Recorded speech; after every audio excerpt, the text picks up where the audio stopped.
안녕하세요. 안녕하세요. 배터리 주간 환율 전망이 돌아왔습니다. 이번 주에도 맞췄죠? 네. 근데 또 안 움직여가지고.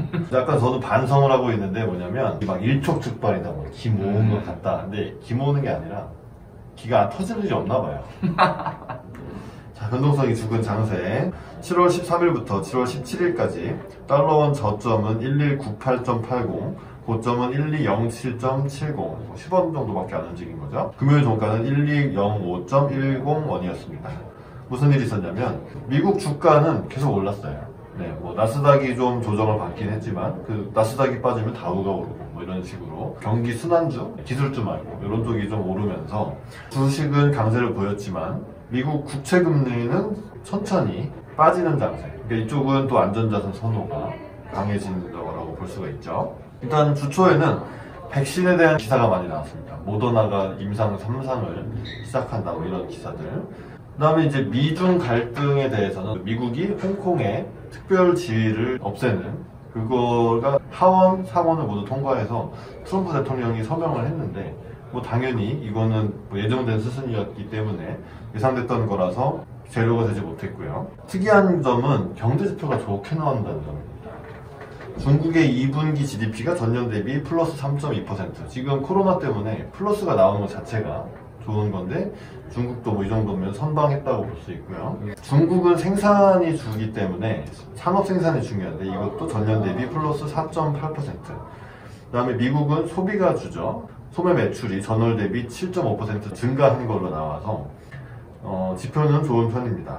그런데 지표가 좋다고 해서 꼭 위험자산 선으로 가느냐 또 그렇지도 않았어요. 그러니까 결국 이게 지표가 뭐가 나오건 간에 코로나 어쨌든 확진자가 늘어나고 있고 확진자가 늘어나기 시작한 게 이제 한 달 정도 6월 중순 이후였기 때문에 그 이후에 7월 달에 이 지표는 또 반영이 안 된 거 아니냐. 그래서 이제 과거의 지표들에는 반응을 하지 않는 장세였습니다. 가장 최근의 지표인 미국 주간 신규 실업수당 청구 건수는 계속 또 많아요. 130만 건. 네, 이런 거에 오히려 반응을 해서 안전자산 선호가 조금 강해지는 면이 이제 그 채권이랑 그다음에 외환 시장에서 나타났다고 볼 수 있습니다. 한국은행 금융통화위원회는 만장일치로 금리 동결을 했고, 네, 뭐 금통위 관련해서 뭐 간략히 첨언하자면 시장에서는 다 이제 금리 동결을 예상을 했지만 세부적으로 들여다보면 조금 그 매파적이고 그러니까 완화적인 게 아니라 조금 긴축적인 얘기를 좀 하지 않을까. 이유는 최근 부동산 시장이 급격히 좀 변동성이 커지면서 한국은행의 역할론도 이제 점점 이제 부각이 되고 금융 불균형, 뭐 가계부채 확산 이런 거에 대해서 포커스가 맞춰지고 있어서 금리를 동결하더라도 향후 정상화에 대한 어떤 얘기를 하는 게 아니냐. 라는 건 걱정이 좀 시장에 앞서갔죠, 역시. 그렇죠. 부동산이 저러니까 금리를 인상할 수도 있지 않을까? 네. 이런 언질이 조금이라도 나올 것으로 시장이 기대를 했는데 차단을 했고요. 부동산 시장과 우리 한국은의 역할론에 있어서는 좀 차단을 하면서 생각보다 코로나 피해가 심하고 경제 성장률도 더 하향해야 될 것 같다. 그렇죠. 예상을 좀 더 조정해서 네. 더 낮춰야 될 수도 있다. 마이너스 성장 갈 수도 있다. 네, 상당 기간 낮은 금리를 좀 완화적으로 유지해야 된다라는 이제 얘기가 나오면서 오히려 시장 금리가 좀 하락하는 좀 그런 이슈가 또 있었습니다. 네. 결국 이제 코로나죠. 해외에서 코로나 상황이 계속 뭐 안 좋기 때문에 이제 우리나라 수출도 좀 회복이 되면서 우리나라 경제 성장률을 이끌 수 있을 거라는 이제 기대를 하지 말아야 된다. 수출이 계속 안 살아나니까 우리나라는 계속 어렵고 그러니까 금리는 계속 이 저금리 역대 최저 금리인 0.5% 수준을 유지해야 되겠다. 기사를 보실까요? 네, 먼저 같이 볼 기사는 연합뉴스. 독일 연구팀이 코로나19에서 회복한 환자도, 그러니까 확진이 됐다가 나았어요. 그랬는데 항체가 생겼을 거 아닙니까? 근데 몇 달 못 가고 감소하더라. 네, 제목만 보면 됩니다. 그러니까 이제 이 백신에 대해서 기대감을 가지고 시장도 뭐 모더나 삼상한다, 주가 확 오르고 막 이런 식으로 반응을 하는데. 아직은 좀 지켜봐야 된다고 보는 게 항체가 생겼다 한들 2달 만에 다 사라져버리면 백신을 만드는 의미가 별로 없잖아요. 네. 이게 독일에서만 나온 게 아니라 영국에서도 이런 연구 결과가 나온 적이 있고 한 걸 보면 백신에 대해서도 기대를 그러니까 언젠가 갑자기 그동안의 이 백신 기대감을 무참히 어그러뜨리는 이런 결과가 발표가 되면서 시장이 좀 출렁하고 변동성이 커질 수도 있다 이런 생각이 들어서 다음 기사는 연합뉴스 기사고요. 제목은 작년보다 미국산 덜 샀는데 무역 합의는 이행한다는 중국. 지난주에도 뭐 미국산 에너지 수입이 뭐 매우 미달하고 있다 이런 기사를 봤었는데 그런 기사가 또 나왔습니다. 결국 이제 경제 상황이 좋지가 않고 미국산을 살 뭐 여력이 안 되는 상황이니까 상반기에서 미국에서 수입한 금액이 564억 달러로 작년보다 4.8% 줄었답니다. 무역 합의에 따라서 작년보다 미국산을 훨씬 많이 사야 되는데 오히려 평년 그 무역 합의를 하지 않았던 그때보다 줄었다는 얘기죠. 그래서 중국은 무역 합의를 이행하겠다고 말은 하고 있지만 마지막 문단에 외교가에서는 중국이 이제 구매를 하지 않았으니 무역 합의가 파기되고 미중 관계의 갈등이 다시 불거지지 않겠느냐 이런 관측도 할 수 있다고 합니다. 이런 것도 대비를 해야 될 것 같아요. 네네. 뭐 지난주도 똑같이 말씀을 드리고 있는 부분이고 네.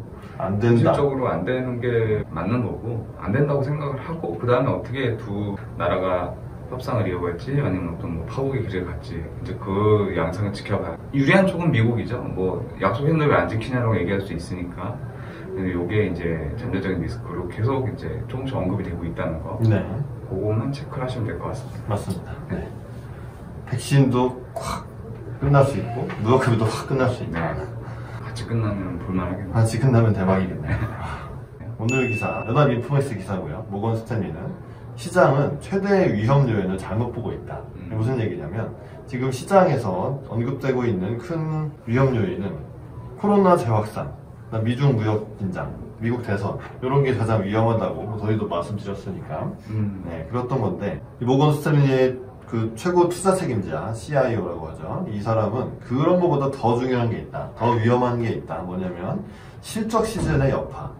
그러니까 그 대선이고 뭐 코로나 확산이고 미중 갈등이 사실은 되게 나중 문제. 뭐 올 연말 뭐 11월, 10월 이때쯤 가야지 터질 수 있는 문제인데 당장 경제 상황이 생각보다 좋지 않아서 7, 8, 9월 이 사이에 이제 2분기 실적, 기업들의 2분기 실적이 안 좋게 나오면 바로 주가가 반응할 수 있는데 그게 당면한 위험 요인이다 이거죠. 그 다음에 미국에서 이제 다시 재정 부양책. 왜냐하면 지금 그 급여 보전 이런 게 프로그램이 끝나가기 때문에 다시 의결을 해서 4차 부양책을 또 써야 되는데 이거에 대해서는 이제 국회에서 좀 이견이 있을 수가 있다. 왜냐하면 8월에 일단 휴회를 들어가고 이렇게 국회가 쉬면 갑자기 이 뭔가 이 지원책이 있다가 절벽 이렇게 올 수 있다는 거죠. 그런 게 이제 어떤 소비 지표나 경제 지표에 바로 이제 또 반영이 될 거니까 그게 있는 잠재적인 위험이 있다. 이런 얘기를 좀 하고 있는 거고 이런 거 합의 자체가 잘 안 되는 그런 정치적인 리스크도 그 안에는 포함되어 있다. 이렇게 보고 있습니다. 네. 그래서 이제 오늘 기사로 나왔었는데 이제 뭐 문우신 재무장관이랑 커들로 위원장이 부양책의 이 내용에 대해서 이견이 있다는 얘기도 있고 트럼프 대통령은 급여세 인하 안 하면은 관심 없다 이런 얘기도 하고 다 생각이 달라요. 다 생각이 다른데 이걸 또 합쳐가지고 민주당이랑 또 협상을 해야 되는 그런 난관이 있다. 네. 그러니까 코로나가 한참 되게 충격적으로 다가올 때는 빨리빨리 해보자 이렇게 됐는데 이게 사태가 장기화되고 나니까 이 사람들이 내 방식대로 할 거야. 약간 또 권력 다툼을 하고 있는 듯한 그 모양 차이가 나타나고 있습니다. 네. 그래서 위험 요소는 매우 많은 상태다라는 것을 확인하시면 될 것 같고요. 그 다음에 이제 하도 안 움직여가지고 상식 차원에서 가져온 기사인데 연합 인포맥스 기사고요. 상하이 증시는 왜 GDP 지표가 잘 나왔는데 3% 그냥 거의 뭐 4.5, 5% 정도 빠졌던 것 같은데 왜 그런 일이 생기는가? 중국은 기본적으로 당연히 경제는 성장을 하는 거고 이 성장 추세에서 약간 꺾이면 오히려 중국 정부에서 부양책을 팍 쓸 거다라는 기대에 따라서 오히려 주가가 오르고 그러니까 지표가 안 좋아야 주가가 강세를 보입니다. 그리고 지표가 생각보다 잘 나오면 부양책을 안 하고 또 아니면 돈을 회수하겠네? 이러고 오히려 빠져버려요 주가가. 딱 그런 일이 이번에 또 일어나가지고 지표랑 반대로 간다. 근데 이게 문제는 이래버리니까 그날 달러 위안이 올랐죠. 위안의 약세로 나타나면서 중국 GDP가 잘 나오니까 이거에 연동해서 달러 원도 올라버리는 그런 일이 발생을 하는데 아무튼 중국 지표가 있는 날에는 좀 달러 원 쪽에서도 조심을 하는 게 좋습니다. 그리고 이제 GDP가 생각보다 잘 나왔다. 첫 번째는 이 통계가 제대로 된 거냐에 대한 의구심이 일단은 기본적으로 좀 있고요. 그리고 이제 요 내용을 좀 보면은 대부분 그 GDP를 올린 게 수출에 이제 국한이 돼 있고 내수가 죽었어요. 오히려 소매 판매가 너무 부진하기 때문에 이렇게 그 GDP 성장의 어떤 질이 좋지 않다. 왜냐하면 수출 같은 경우는 코로나 확산세가 다시 번지면 언제든지 꺾일 수 있는 부분이라 중국의 힘은 그 내수, 그 어마어마한 인구에서 나온 내수가 이제 큰 힘이 있는데 그게 살아나지 않으면은 과연 이 GDP 올라가는 게 반짝하고 끝날 수 있지 않을까. 네. 그런 의구심. 그리고 말씀하셨듯이 GDP가 잘 나오는데 더 이상 이 정도 폭탄 내서 할 필요가 있느냐, 투하할 필요가 있느냐. 네. 그런 거에 대한 부양책을 걷어들일지 모른다는 그런 불안감. 네. 그런 게 이제 같이 돼서 차익 실현과 함께 주식이 생각보다 많이 빠지는 그런 현상이 나왔죠. 맞습니다. 공산주의 국가니까 당연히 경제에서 정부 부문이 차지하는 비중이 높으니까 잘 나왔네? 그러면은 예산을 천천히 집행해볼까? 뭐 이런 식이 있다는 거죠. 자, 그럼 다음 주 환율 전망 해보겠습니다. 1205원 정도에서 끝났고요. 이제 그냥 레인지를 매우 좁게 잡아도, 왜냐하면 언젠가는 이렇게 기기가 모여서 터지겠지만, 굳이 또 다음 주겠어요, 이게? 네. 오늘이 17일이니까, 지표가 또 7월 지표가 나오려면 8월 돼야 되고, 뭐 중요한 그런 이벤트는 없는 것 같아서. 자, 어쨌거나, 코로나, 이게 한 명이 걸리면 두 사람한테 전염시키고, 뭐 이렇게 돼도 둘이 넷대고 내셔도 기하급수적으로 증가를 하는 게 실제로 지금 그래프, 제가 이제 매주 그래프 첨부해서 보여드리고 있는데 정말 계속 이렇게 올라가죠. 이렇게 해서 올라가고 있는 그래프가 아직 꺾이진 않을 것 같고 전 세계적으로 그런 상황이기 때문에 우리나라 입장에서는 어쨌든 다시 수출이 좀 더 감소할 수 있는 가능성, 이런 거 한국은행 금통위에서 얘기를 한 대로 이런 것에 좀 대비를 해야 될 것 같고요. 위험 요소는 아직도 많이 있다.